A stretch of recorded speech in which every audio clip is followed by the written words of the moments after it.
We have a lot. We will just let folks make their way in from the waiting room. We'll get started in just a moment.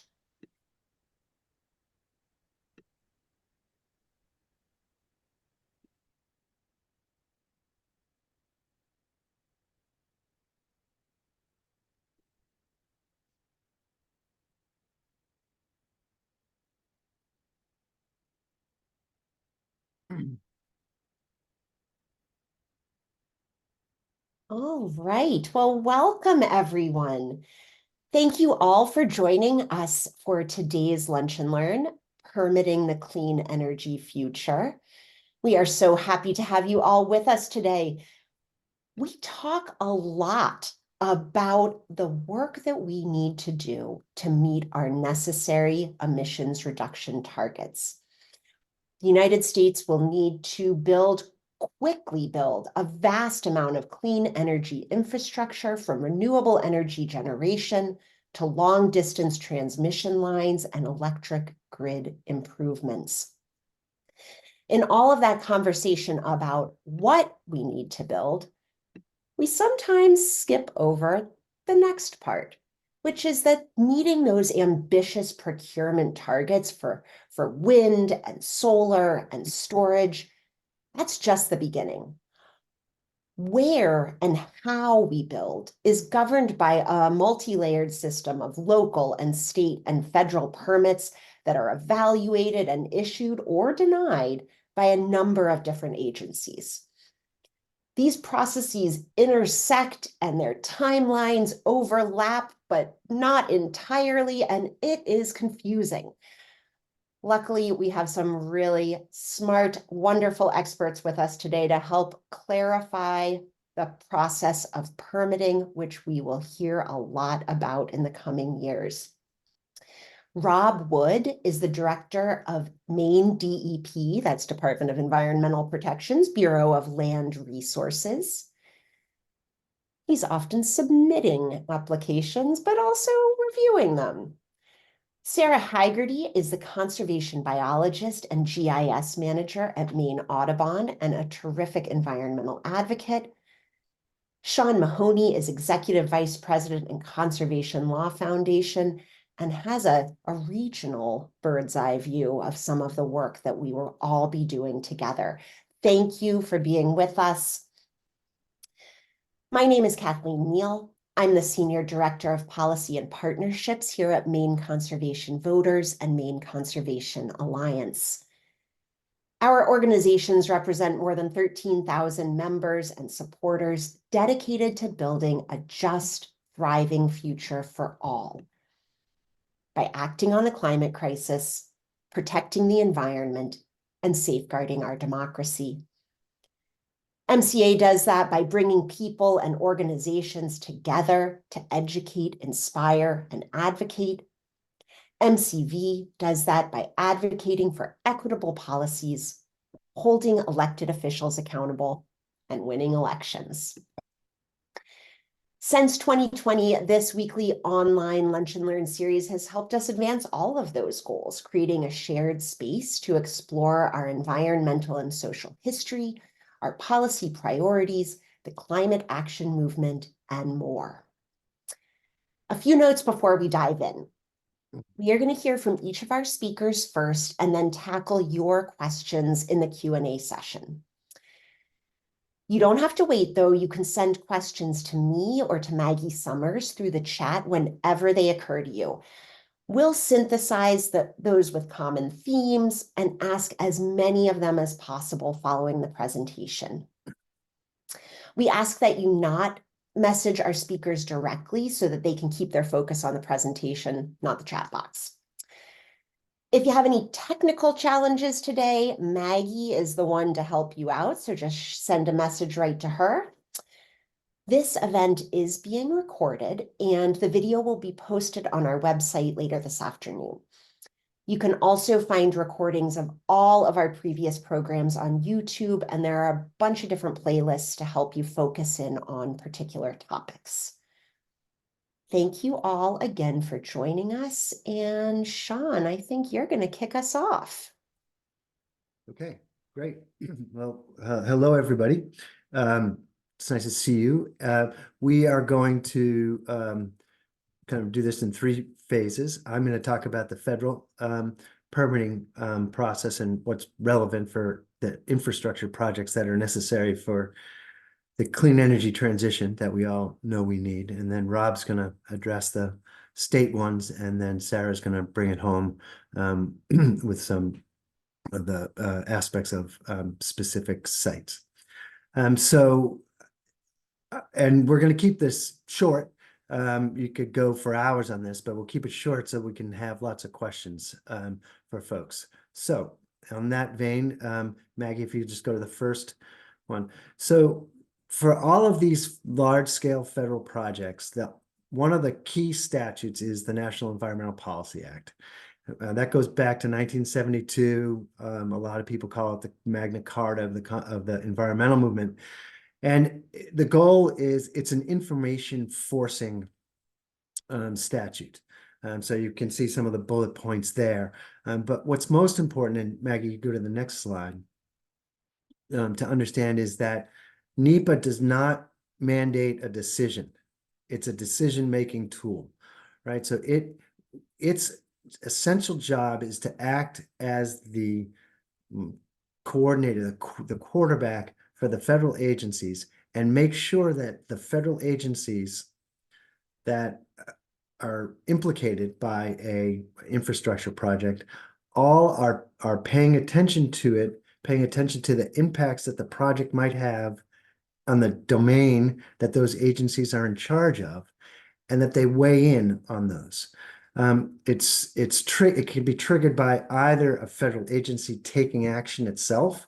So Department of Transportation building a new highway. It can be triggered by federal agencies presenting money to fund projects. But it's really important to note it is not a permitting scheme. It is a information forcing one. Maggie, if you go to the next slide. So the process involves collaboration among federal, state, local agencies, tribes, the project sponsor, and the public stakeholders.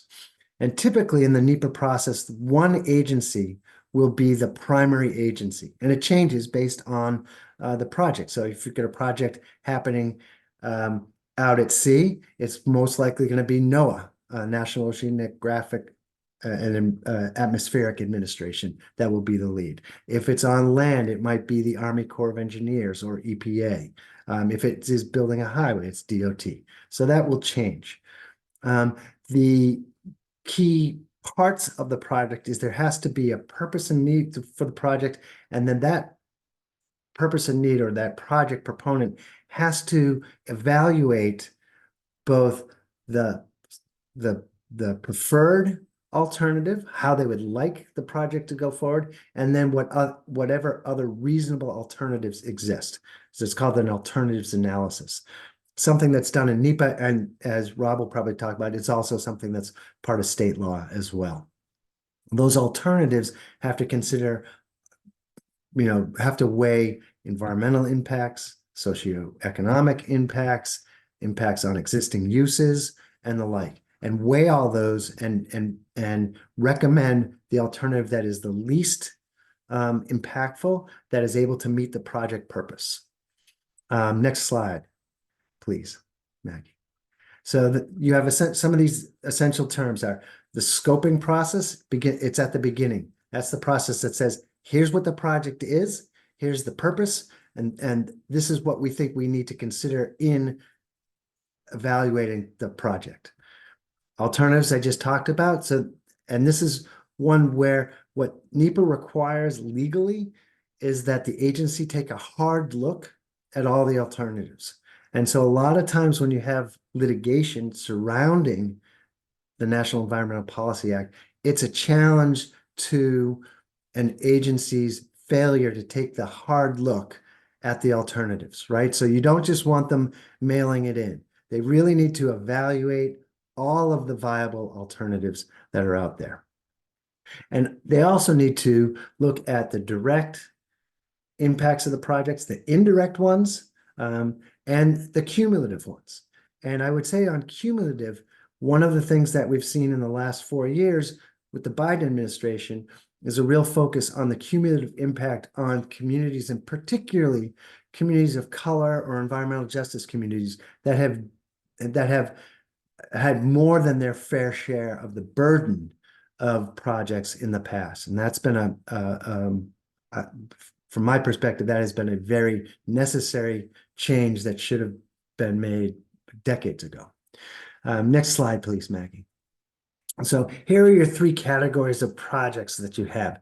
There are some projects that fall within categorical exclusions. I'm not going to go into them, but there's a whole series of projects that fall within exclusions from NEPA. So they have to do certain things, but they don't have to go through the full process. The second one is where they prepare an environmental assessment. And those are for projects that they make a finding that their project won't have a significant impact on the environment or on communities. And the third project under NEPA are environmental impact statements. And as you can see, it's less than 1% of the projects, but those are the projects that are determined to have a significant impact and require a much more thorough and lengthy analysis. So those are the three things that you have. Again, at the end of the day, the project is not the NEPA is not a permitting statute. But if you can't get through an environmental impact statement with an agency, you're unlikely to get the necessary permits that you need. Okay, next. Right, so this is where we're going into rapid mode. So that was NEPA. Then there are 50 plus other environmental resource laws. And so those laws all have their own permitting schemes that projects will have to go through. So for example, Clean Water Act. The Clean Water Act has provisions concerning impacts to wetlands. So if you have a project that is going to have to fill wetlands or drain wetlands or have any sort of impact, you're going to need a permit under the Clean Water Act. Typically, it's from the Army Corps of Engineers. Similarly, if your project is going to have an impact on the habitat of an endangered species, you're going to have to get a separate permit, typically called a take permit, from the resource agency, in most cases, U.S. Fish and Wildlife or NOAA. Similarly, if you have impacts on historic or cultural resources, you're going to need to get approval from the National Historic Preservation under the National Historic Preservation Act. So there's a number of these permits that are happening at the same time as the NEPA process. These permits are necessary for projects to move forward. So if you don't get the permit, you don't move forward. And I think I'll stop there because we want to leave time for projects. That is not even a 20,000. You are like at 100,000 foot view on what the resource laws are. The important thing to remember is that there is a framework of environmental resource laws that most large scale infrastructure projects are going to have to go through. And those projects all provide for public participation, public meetings, public comments, and can be reviewed by the courts in the process. So it is a lengthy and very detailed process in most cases. So I'll leave it at that and over to Rob. All right, thanks, John. Really helpful and informative, and glad you took us up into the stratosphere. I will also try to be brief, but as Sean kind of alluded to, there are complex range of statutory and regulatory permitting requirements that development projects are subject to, both at the federal level and the state level and at the local level, and it's difficult to boil it down. But I will do my best to boil down the state level permitting requirements for renewable energy projects. So I'll also just back up a step and say It's good to be here. My name is Rob Wood. I'm the director of the Bureau of Land Resources at the DEP. And the Land Bureau, among other things, administers the core laws governing development projects in Maine. Among those are the Natural Resources Protection Act and Site Location of Development Act. And so especially for grid scale renewable energy projects, solar, wind, transmission lines, those are the two statutes that are going to be most directly applicable. And so I'll start with NERPA. So the Natural Resources Protection Act, NERPA, at the state level governs activities, certain activities and permanent structures in, on, over, or adjacent to certain protected natural resources. And so those include lakes, coastal wetlands, rivers, streams, brooks, coastal sand dune systems, significant wildlife habitat, and then a couple of other resources as well. If you are proposing an activity or a permanent structure in or adjacent to those resources, you need a permit from the department, and that activity must meet the standards in most cases in Section 480D of Title 38, which is the title of statutes administered by the DEP broadly. And so take a look at the Section 480D standards. They include standards around existing uses, habitat, water quality, and several others as well. They are quite broad. And so the department has several rule chapters that get into much more detail about how applicants can meet the NERPA standards for certain activities. So Chapter 310 is the big one. That's our wetlands and water bodies protection rules. Sean mentioned the term alternatives analysis is quite prominent in the Chapter 310 rules. And so what that requires is for applicants to provide an analysis of alternatives to the proposed project that would still achieve the project purpose, but that would avoid and minimize impacts on protected natural resources, specifically wetlands and other water bodies. For impacts that cannot be minimized or avoided altogether, there is a compensation option. And so the department administers an in lieu fee program where we receive compensation funds for impacts to wetlands for projects that require compensation. Another important aspect of the Chapter 310 rules is that they differentiate between wetlands and wetlands of special significance. And so certain wetlands are considered wetlands of special significance, or WAS. That includes coastal wetlands, great ponds, and certain freshwater wetlands. Impacts to WAS require additional compensation, and then also there are additional restrictions on the types of activities that are allowable within wetlands of special significance. And then I think it's important to point out that although the rules require avoidance and minimization, alternatives analysis, compensation, there is still the underlying requirement to demonstrate no unreasonable impact, and so that's really important. Even if a project has provided a thorough alternatives analysis and has shown that they're avoiding and minimizing impacts, if the impacts are still significant enough to be considered unreasonable, the department can still deny a permit. And the department considers a variety of variables and looking at whether an impact is unreasonable or not. But really, it comes down to the benefits of the project compared to the harm that would be caused by the project or the activity.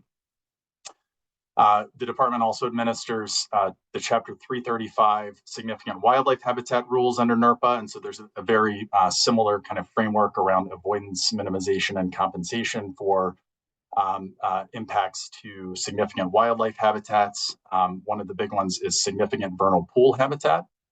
There are some additional requirements around each specific type of significant wildlife habitat. So for significant vernal pools, for example, there is a presumption that there can be no disturbance in the significant vernal pool depression. And so there's the Chapter 335 rules are quite similar to Chapter 310 and their kind of avoidance and minimization framework, but there are some additional provisions in those rules as well.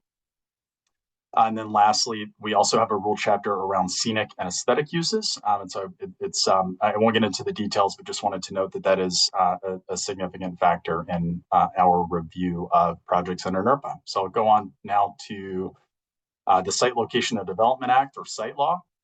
So this is the law that governs larger projects, big development projects. So projects that have more than 3 acres of impervious area or 20 acres of total area. Also governs certain subdivisions, and then also specifically calls out a few categories of development. And among those are included offshore wind projects with 3 megawatts or more, and offshore wind terminals. There is a separate set of standards that govern site law projects. It's important to keep in mind that if a project also impacts protected natural resources, it's still subject to NERPA. So oftentimes large development projects are going to require both a site law and NERPA permit. The Section 484 standards for site law, the big one is no adverse effect on the natural environment. And then we have a rule chapter that provides details on how applicants can meet those standards. And then there's also stormwater standards, groundwater standards, and more. So under Chapter 375, the no adverse environmental effect standards, some of the sections in that rule that folks might want to hear about are regarding unusual natural areas. And so, for example, if a project would affect a rare plant community, that can be considered under site law. There's also a section on wildlife and fisheries habitats. And so the department can consider all relevant evidence around a project's impacts or potential impacts on wildlife and fisheries habitats. And then there are provisions around noise and scenic impacts. And then I'll use this as a segue to talk about some specific standards for wind projects pertaining to, in particular, scenic standards. And so the Wind Energy Act provides alternative scenic standards for wind energy projects and expedited permitting areas. The kind of core element of the alternative scenic standards is that the project cannot significantly compromise views from a scenic resource of state or national significance, and a project must use the best practical mitigation measures available to it. The Wind Energy Act and expedited permitting area provisions also create alternative scenic standards for offshore wind terminals. And so for offshore wind terminals, the standards involve minimization of adverse effects to the maximum extent practicable. And again, projects must use the best practical mitigation available to them. There are additional provisions related to grid scale wind energy projects around shadow flicker effects, public safety setbacks, and provision of significant tangible benefits. And so grid scale wind energy projects essentially must provide a community benefits package to the community where they're located. And then lastly, as folks are likely aware, there is a provision that prohibits offshore wind turbines in state waters that still allows for a research or demonstration project in state waters, and also allows for transmission cables for an offshore wind project in state waters. So I'll go on to the next slide. There are also rules and laws pertaining to decommissioning of renewable energy projects in Maine. And so a grid scale wind energy project, a solar energy development of 3 acres or more, or a battery storage system of 2 megawatts or more, all of those have to have decommissioning plans approved by the department that include financial assurance throughout the life of the project. And so if a project were to stop producing energy at any point, the project must be decommissioned according to the decommissioning plan. And the financial assurance mechanism ensures that if the developer does not decommission the project, that the state is not on the hook for the cost of decommissioning. So we'll go on to just a couple more slides. I know we're getting a little bit low on time. I'll just mention that the legislature passed a law last session that adds 2 additional sections to site law specific to renewable energy projects. One of those sections requires a compensation fee for solar energy development on high-value agricultural lands. The other section requires the department to create a compensation fee program for solar, wind, and high-impact transmission line projects that impact wildlife and fisheries habitats. And so there is an ongoing rulemaking process currently before the Board of Environmental Protection that is seeking to implement the second section of that law regarding creation of a compensation fee program for solar, wind, and high impact transmission line impacts on wildlife and fisheries habitats. And so folks can engage in the BEP rulemaking process at this time if you would like. And I think I've got maybe a couple more slides on public process, just in terms of how folks can get involved and what the requirements are for public involvement at the state level in development permitting. So first of all, applicants must give public notice before they submit an application.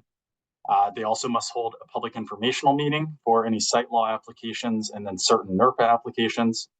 As far as public hearings go, when the department is reviewing an application, and that's under department jurisdiction, public hearings are discretionary. Anyone can request that the department hold a public hearing, but we will generally only hold a public hearing if there's going to be credible conflicting technical information regarding a licensing criterion. So we'll need to find that the public hearing will help the department essentially suss out kind of that conflicting technical information. However, for applications that are processed by the Board of Environmental Protection, public hearings are required. And so my last slide is just about when the board assumes jurisdiction. There was a law passed this legislative session that changes quite significantly when the board will take jurisdiction of a project. And so that law, which becomes effective in July of this year, establishes certain categories of applications that automatically trigger board jurisdiction. And that includes, among other types of projects, high impact transmission lines, offshore wind terminals, and nuclear plants. And then the board would also be required to assume jurisdiction for any application where the commissioner of the DEP and the applicant jointly refer an application to the board. And then I'll also just note that the board still cannot assume jurisdiction over an application for an expedited wind energy development or an offshore wind energy demonstration project. So promise to try to fit a lot in, and that's what I have for now, and look forward to questions.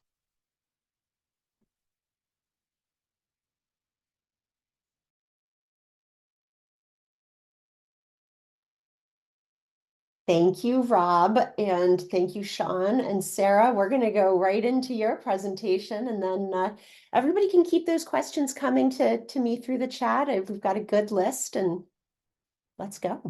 All right. Thank you. Okay, are you seeing my screen? Are you seeing slides? Are you seeing presenter view? We see the slides on the left too, I think, yes. Now we're seeing the presenter view. All right, I'll get this eventually. How's that? Perfect. Okay, thanks. Thanks for having me. I'm going to take us down one more step. I'm not going to talk about regulations, though. I'm going to talk about, I'm going to talk down at the level of the development project. And I'm going to talk about how siting can be a really important tool for reducing our impacts to natural resources. So Maine Audubon's mission is to conserve Maine's wildlife and wildlife habitats. We know that climate change is one of the biggest threats to Maine's wildlife and wildlife habitats. And we know that transitioning from a fossil fuel energy dependence to renewable energy is a critical piece for addressing climate change. We also know that developing those renewable energy projects has the potential to negatively impact Maine's wildlife and wildlife habitats that we are trying to conserve. So what do we do about that? And we turn to the hierarchy that the regulators often use, which is, and you heard Rob saying, avoid, minimize, and mitigate. So we want to see impacts avoided to the greatest extent possible, and then unavoidable impacts be minimized, and then any impacts be mitigated. And we found that in looking at a lot of renewable energy projects and many, many different kinds of development projects, that siting can be a critical piece in getting the most avoidance that we can from the start and minimization. So when solar was coming on the landscape and starting to boom here in Maine, we were talking to a number of different solar developers, and they came to us and they said, you know, we want to do the right thing by the environment. That's why we're doing solar. We'd like to be able to avoid and minimize our impacts to the natural resources. Where's your map that shows where they are so that we can do our planning? And we said, well, we don't actually have one. So Maine Audubon pulled one together, and we call it the Renewable Energy Siting Tool. It's an online interactive map. And the idea is not regulatory. The idea is to help in planning and to help developers start early in trying to avoid and minimize those impacts by knowing where they are. And so we think about the resources that we worry about, but the developers have constraints as well. And we're talking here about onshore wind, we're talking about solar, and we're talking about transmission. And the one thing that all of those renewable energy types or energy types have in common is that they need to know where the grid is. And that plays a really important role in where they can site. And so we have that be the first thing that comes up when you go into the tool, because that sets the groundwork for where things can go. And it's also really helpful, not just for developers, but for municipalities and landowners and regional planners to understand the different conflicting values and constraints on the landscape. So when you dive down deeper, we have 35 different data sets in here, and we have them sort of color-coded, stoplight, red, yellow, green. Again, these are our values. We're saying the red areas we would prefer not to be developed. There's no regulation saying they can't be. Green areas are areas that we would prefer be developed. They're areas that are already developed. They're like landfills, they're gravel pits. And so we have this color coding just to help guide where development may go. But there is overlap in many of these resources. And as I said, we have about 35 different data sets in here. So we put them into different buckets so that you can turn them on and off by type. And because we had been working a lot with Maine Farmland Trust, we realized that while we're concerned about the loss of wildlife habitat, Maine Farmland Trust and others are concerned about the loss of farmland. And so we actually included some agricultural layers in this tool because we want it to be sort of one-stop shopping, one place to go to have everything at your fingertips in doing your planning. But not surprisingly, when you turn everything on, there is an awful lot of overlap. There are green areas that overlap with red areas because there are different values that often are in conflict. So the idea behind the tool is to give you the data so that you can make good decisions. It's not something where you can just turn everything on and say, oh, here's the green spot where all development should happen. So it's a little more complicated than that. And with or without the renewable energy siting tool, we've seen some solar projects go in some really fantastic places from a siting perspective. One of the biggest early ones was the solar that went on the South Portland landfill. These are lands that can't really be used for much else. There was a project that went in Gray between two highways, and I was getting phone calls about it as it was going up, people saying, wow, this is really where we want to see solar. And then my personal favorite is the solar that Department of Transportation put up in the cloverleafs on 295 in Augusta. These are areas where you're not going to be farming.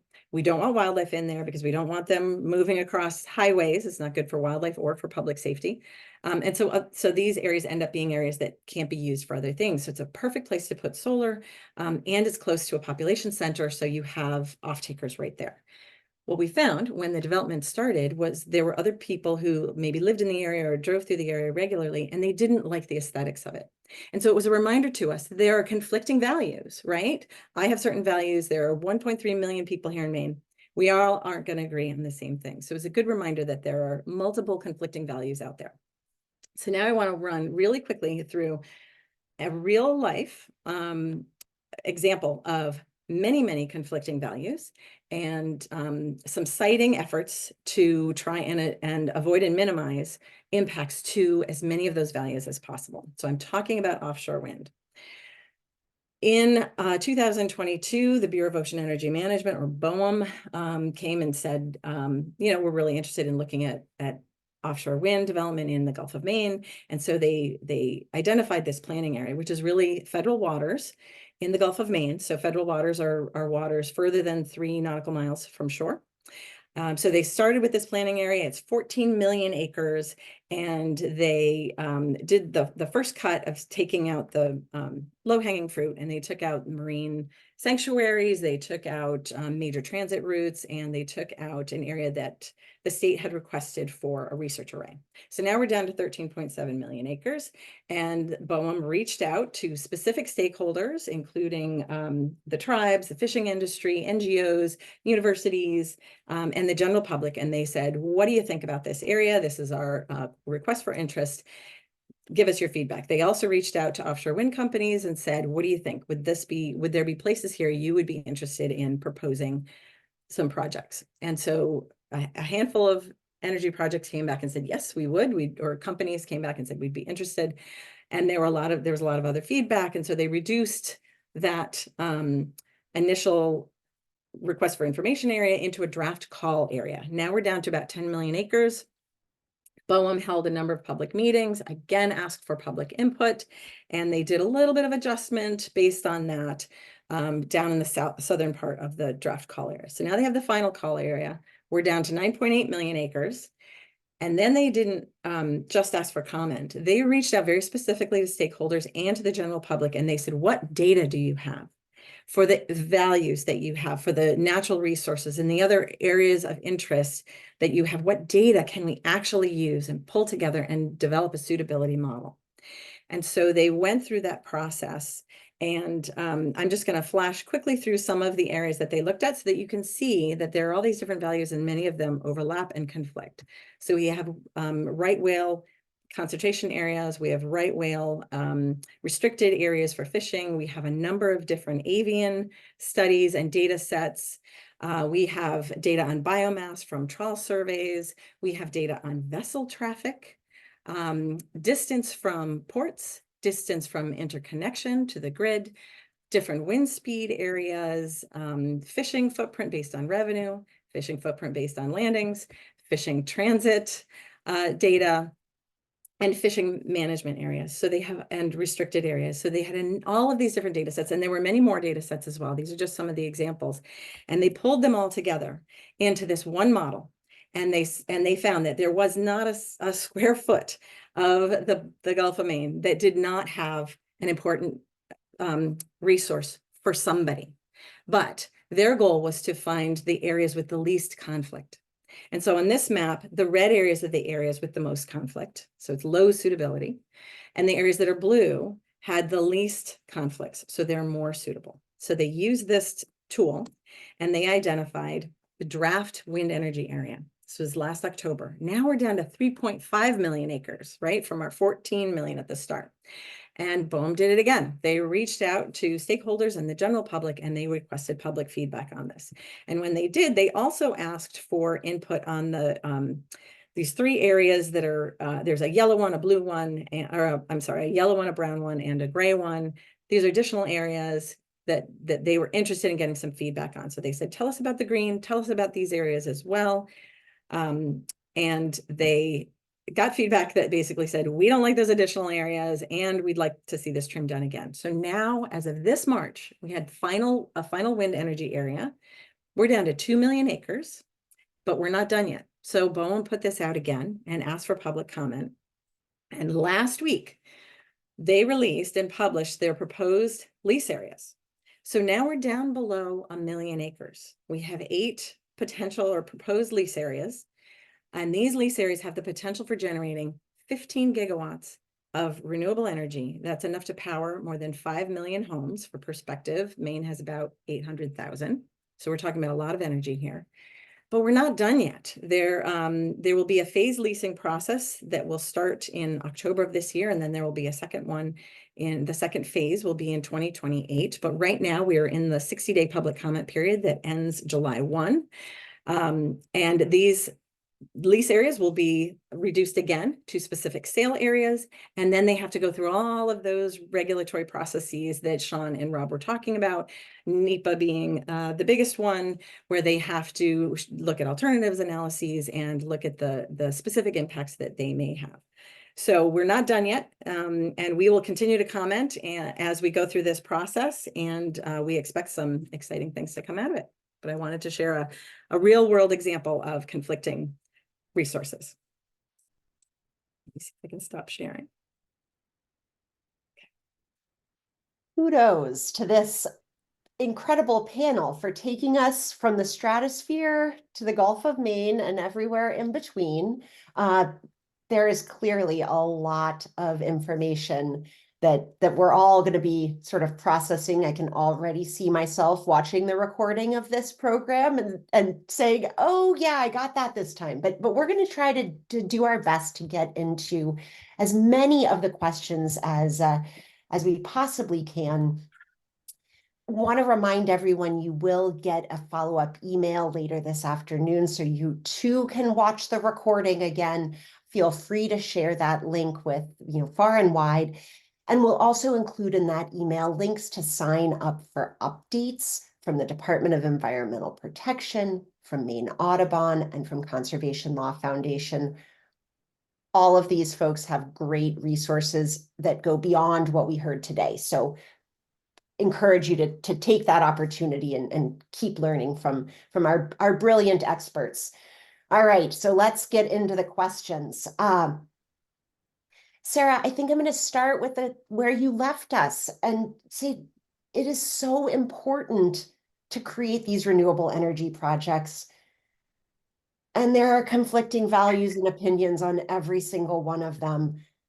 How do we weigh the benefits and the impacts? How do we come out of this mess feeling good about the decisions? Yeah, it is not easy. And that's why I thought it was really important to show all of those different values for the siting for offshore wind. And what I think we really need to keep in mind is that we need to have this renewable energy on the landscape, and there will be impacts. We want to work as hard as we can to avoid and minimize those impacts. But there will be impacts, and those impacts, where they can be mitigated, they need to be. I think one of the most important things for me going through this has been going to many of these, I'll just use offshore wind as an example, going to many of these public meetings and hearing from those different stakeholder groups, because they're coming from a different place than I am. And until I hear from them, I might not be thinking about some of the same things. And it's been interesting. I've been talking to folks about solar and onshore wind as well as offshore wind. And when I talk to people onshore, they say, why don't we just there's so much wind energy offshore. Why don't we just do all of that? And then when we talk to people who are not interested in seeing offshore wind, they say, why don't we put some more wind turbines on the tops of ridges and put some more solar out there? So people really need to hear from each other that that there are other values out there and other constraints as well on some of the industries. But it is not easy, and engagement is the best way to make sure that we can get to that final difficult decision. Thank you. And information and engagement and perspectives. Wow, it sounds like there is just a huge amount of information that is generated both before the permitting process and throughout the permitting process. Where is all that information coming from, and how much of it is available to the public? And that's for anybody who wants to answer. Don't want to pick on Sarah for too long. Thank you. I'm happy to jump in initially on that question. And so, just speaking for the department, applicants are required to submit information that is necessary for us to evaluate a project holistically and to reach a permitting decision. And so, especially for large projects, applicants will generate a lot of information. In many cases, the department will seek out some third-party review of information. So, for example, with wind energy projects, especially on scenic dimensions and related to the noise standards, the department always seeks third-party review for wind energy projects. And then in terms of where that information can be found, all of that information is part of the public record. And so it's readily available through the department for major projects that will tend to generate a lot of interest. We try to place those projects right on the DEP website, and we'll list the project files and the application materials associated with those projects. And then for smaller projects, just take somebody to request that information and we can make that available. There also, if you're old school, most places in their public library or town hall where the projects are located will have a complete hard copy of the application. And I would add to what Rob said, which is, the project proponents have a heavy burden to establish the basis for getting their permits. And so they need to provide a lot of information that is then commented on by the public and reviewed and evaluated by agency personnel. That doesn't always mean the agency personnel, having dealt with them on both levels, are generally very committed to what they're doing and talented, starved for resources, and so have lots on their plate, which is one of the reasons why things take as long as they do. But it is important. The public plays an important role at weighing in, and when the review is not as comprehensive as it should be, it's an important role that the public or organizations like CLF or Maine Audubon or other groups are playing on that. So I think that's the challenge when it comes to permit review. Yeah, and I'll just pipe in just specifically on offshore wind. The Bureau of Ocean Energy Management has a website, and they I don't have it off the top of my head, but if you do BOEM and Maine, you will get to it. And they actually are going to be holding at each of these steps, they hold public conversations, webinars. And so there will be several coming up through this summer. And so if you go and look there, you will find some places where they will be sharing all of that information. Yeah. I would also just want to underline the role that the Board of Environmental Protection plays as well. They are volunteers. They put in an enormous amount of work. They come with various different skill sets, and they are very engaged in these projects as well. And that's another value that we have in Maine with respect to looking at these projects, because they're there looking at it from the public's perspective.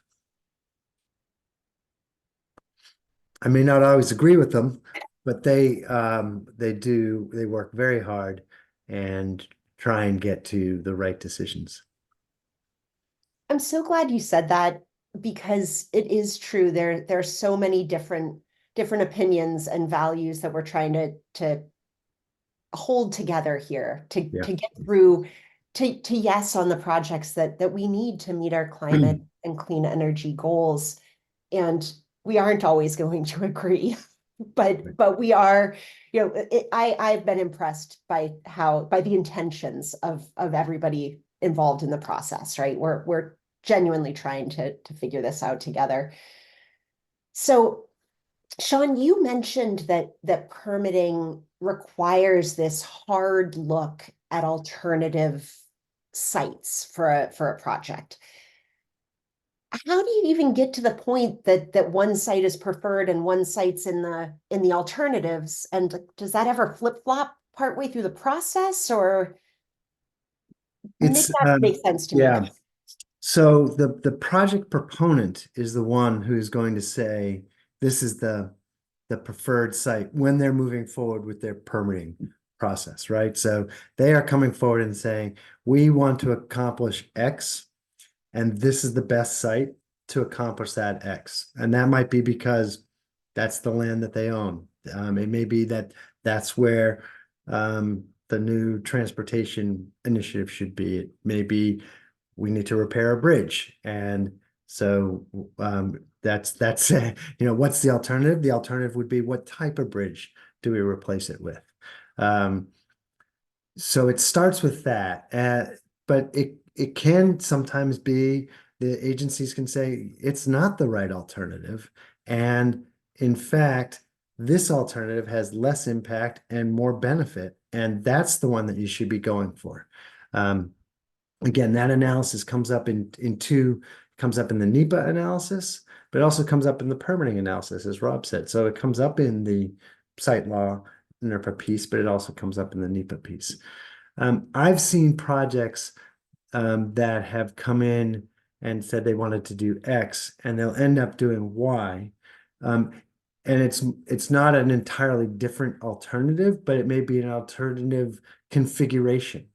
It may be an alternative way of how you place the turbines on the range of land. It may be where you place the transmission, the distribution lines to the generation lines to bring a project online. So I think the alternatives analysis typically is less about getting an entirely different result and more about you can do much more to reduce impact, to increase community benefits, to mitigate than what you're saying. That's really, really helpful. And would it be fair to say that this is not, that it's a rare project that's going to come out the other side of this process looking exactly the way it did going in? I don't know if there's anybody who's been a project developer on this call, they'll probably say no, never. That never happens. And other folks would say it never changes. I think that for the most part, project applications are also, in a way, a negotiation.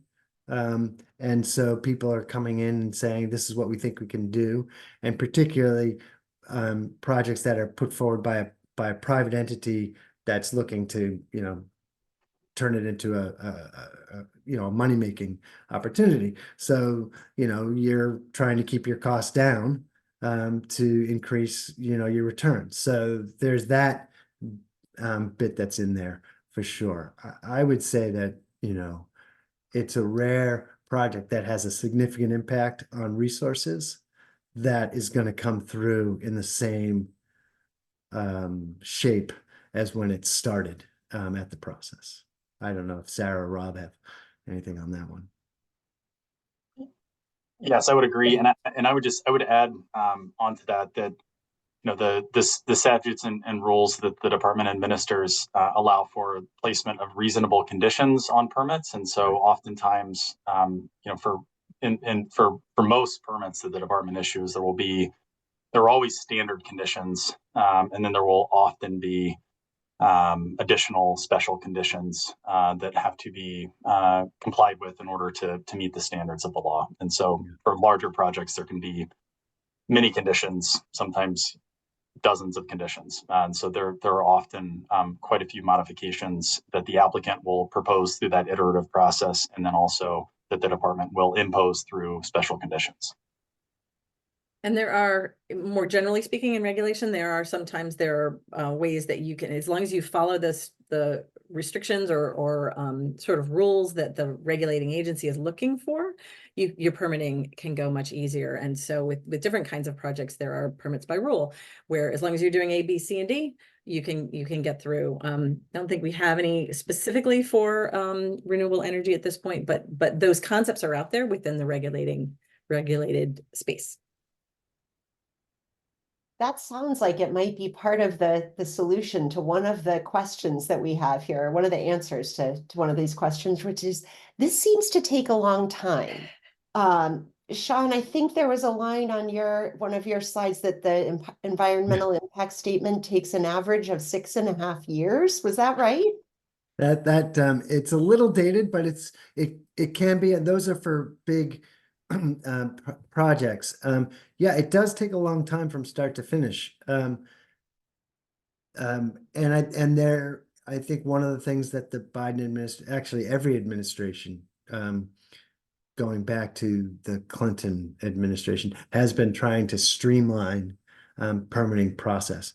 There's in the same way that Sarah was talking about balancing, weighing different values, you also need to balance, a streamlined and efficient process also with appropriate time to have meaningful engagement by the communities that are going to be impacted and meaningful review of what's there. So it does take time. And remember NEPA, and the National Historic Preservation Act and many of these laws were a reaction to actions that, in the short term might have looked like a good idea, but in the long term was a terrible idea. Like, for example, taking down the train station in Portland.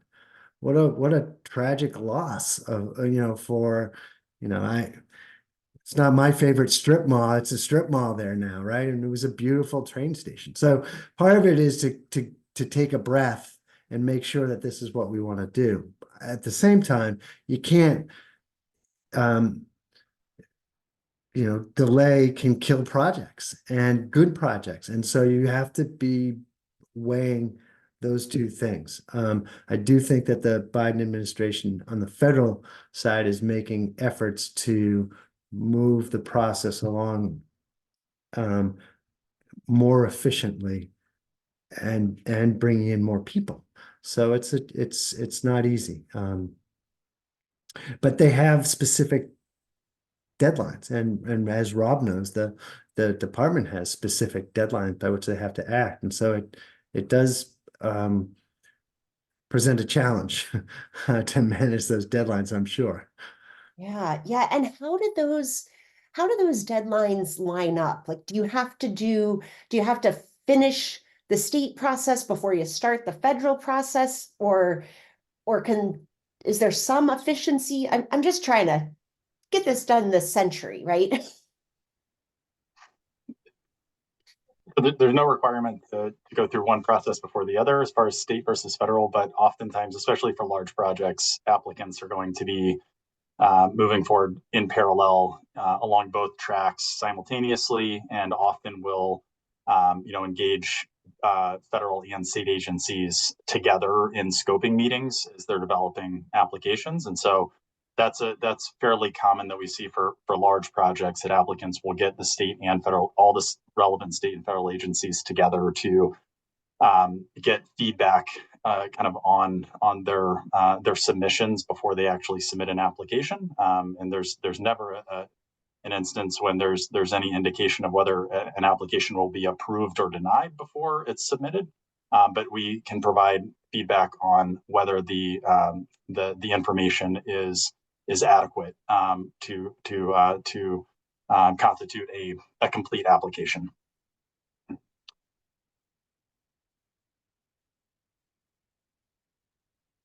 It does feel like there's some real urgency to building these renewable energy projects, and some real urgency to, taking the time we need to do the thorough analysis and make sure that we're being thoughtful and inclusive.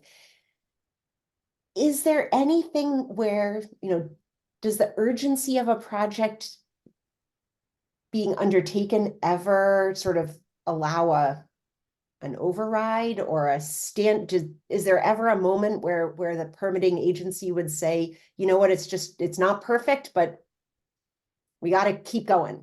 I guess I'm wondering how the decision makers hold the impacts of the climate crisis in their minds next to the standards that we absolutely want and need to uphold. That's a good one. That's a tough one, but I mean, ultimately, the agencies are administering laws passed by Congress and by the state legislature, and so we're administering the statutes that are put in front of us. And ultimately, a project, whether it's renewable energy or another type of development project, does have to meet the standards in the relevant laws. And then there are, again, specific requirements and sometimes alternative standards for specific types of development. And so in the case of grid scale wind energy, for example, there is a statute allowing for an expedited permitting process to move those projects through the process a little bit more quickly, and to address some of the issues around scenic standards and noise standards that can be a big hurdle for applicants. And so the legislature has not passed similar laws for solar, and so that's just something to keep in mind. And so we're ultimately at the department administering the laws that are passed by the legislature. Yeah, I'd also say that in addition to kind of for clean energy projects getting a bonus on time, I think a lot of projects that would not be consistent with a clean energy transition. So, for example, construction of a new coal plant or natural gas fired plant or highway expansion or the like, those are now being considered with climate as an impact. So it's more on the side of you haven't really considered what the impacts would be on climate of this, and because of that, this alternative is not the appropriate alternative. So I think you've seen it used more as a defensive mechanism against some projects as opposed to promoting others. I love that. That's very encouraging. Somehow we are at time. I am so grateful to you, Sean, to you, Sarah, to you, Rob, to all your organizations and departments and the work that you do to help move this process along, and for your time sharing your expertise with us today. Thanks to all of you for joining us today. I know I still have a lot of questions about permitting. I bet you do too. Feel free to share those with us. You can always reach out to me or to Maggie via email, and we can connect you with somebody who knows the answer or try to figure it out together. We are going to be off next week, which gives you a little bit of time to dive into the archives. So if you're thinking, gosh, Sarah had some interesting things to say about offshore wind, I have a feeling you could find an offshore wind lunch and learn with Sarah speaking if you take a look at those archives. And similarly, I bet you could find Sean and Rob in our archives as well. So we'll share that link to the YouTube page. Hope you all have a wonderful, wonderful weekend. Thank you for being in this hard work with us, and for all you do to help shape a better Maine. Have a great weekend. We'll see you soon. Bye-bye. Thank you.